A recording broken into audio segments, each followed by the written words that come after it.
Shalom, salam sejahtera untuk Bapak Ibu sekalian. Firman Tuhan saat ini mengangkat tema Yesus itu bukan cuma konten kreator kehidupan.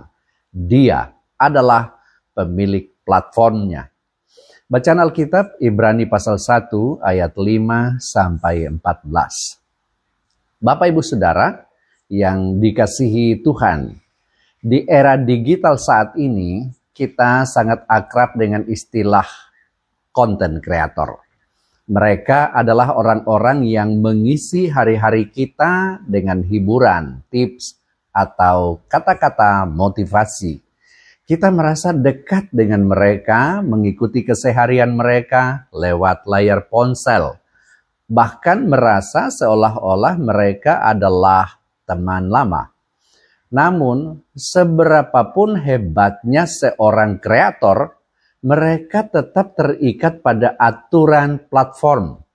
Jika platform tersebut memutuskan untuk mengubah algoritma atau menutup akun mereka, sang kreator tidak punya kuasa apa-apa. Seringkali kita memperlakukan Yesus seperti seorang konten kreator favorit. Kita mencari dia saat butuh konten berupa mujizat, kata-kata penyejuk hati, atau tips sukses. Kita merasa akrab dengannya, tetapi kita lupa akan hakikat otoritasnya.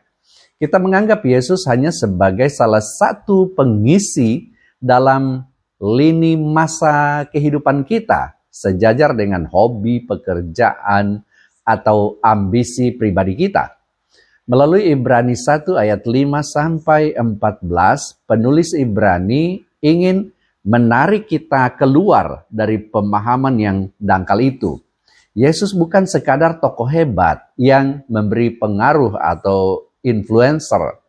Dia bukan sekadar pembuat konten yang sedang berusaha menarik perhatian kita.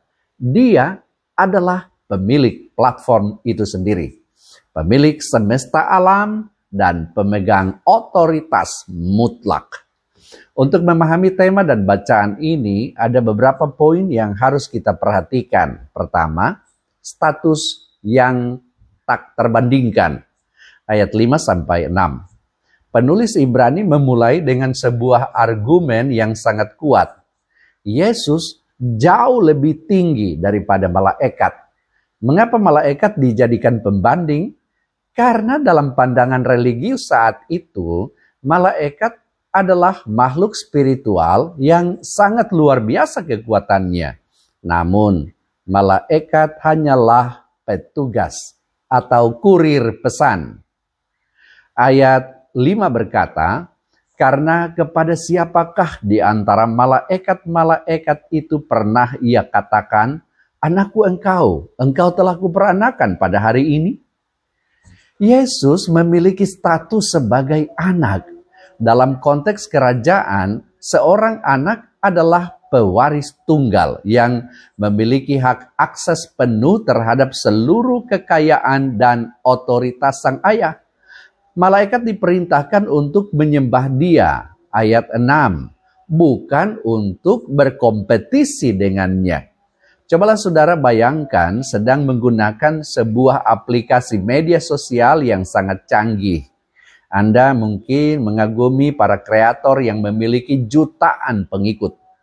Namun, suatu hari, sang pemilik perusahaan aplikasi tersebut datang langsung ke hadapan Anda. Perbedaan antara kreator dan pemilik platform sangat jauh. Kreator bekerja di dalam sistem, sedangkan pemilik adalah yang menciptakan sistem itu sendiri. Yesus bukan sekadar makhluk yang eksis di dunia ini. Dialah yang merancang dan memiliki dunia ini. Poin kedua, otoritas yang kekal, yakni bos di atas segala aturan. Ayat 7 sampai 12. Di ayat 7 sampai 9 perbandingan ini diperdalam. Malaikat digambarkan sebagai unsur yang bisa berubah-ubah seperti badai dan nyala api. Mereka adalah alat pelayan. Namun tentang Yesus dikatakan, tahtamu ya Allah tetap untuk seterusnya dan selamanya.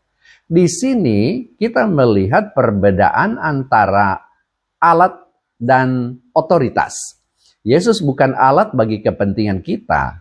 Dia adalah Tuhan yang memegang tongkat kerajaan keadilan. Seringkali dalam hidup, kita mencoba mendikte Tuhan. Kita ingin dia mengikuti algoritma keinginan kita. Kita protes saat doa tidak dijawab sesuai waktu kita. Seolah-olah Tuhan adalah staf yang kinerjanya sedang kita evaluasi. Saudara, banyak orang ingin Yesus menjadi bestie yang selalu setuju dengan apapun keputusan mereka. Kita ingin Yesus memberkati jalan yang kita pilih sendiri tanpa mau bertanya, apakah jalan itu sesuai dengan aturan platform Tuhan? Jika Yesus adalah pemilik platform, maka dialah yang menentukan aturan mainnya. Kita tidak bisa hidup dengan standar dunia, tetapi mengharapkan fasilitas kerajaan surga. Menjadikan Yesus sebagai bos, berarti mengakui bahwa hak veto atas hidup kita ada di tangannya, bukan di tangan perasaan atau logika kita. Dunia ini bisa mengalami kegagalan sistem atau bahkan kehancuran seperti pakaian yang menjadi usang di ayat 11. Tetapi Yesus tetap sama. Otoritasnya tidak pernah kadaluarsa. Kemudian saudara yang ketiga, kemenangan final, yakni duduk di tahta ayat 13-14. Bagian akhir dari teks ini memberikan gambaran tentang posisi akhir Yesus. Duduk di sebelah kanan Allah. Ini adalah simbol dari penyelesaian tugas dan puncak kekuasaan. Musuh-musuhnya akan dijadikan tumpuan kakinya.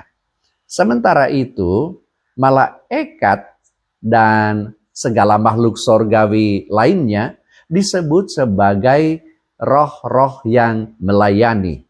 Mereka diutus untuk membantu kita yang akan menerima keselamatan.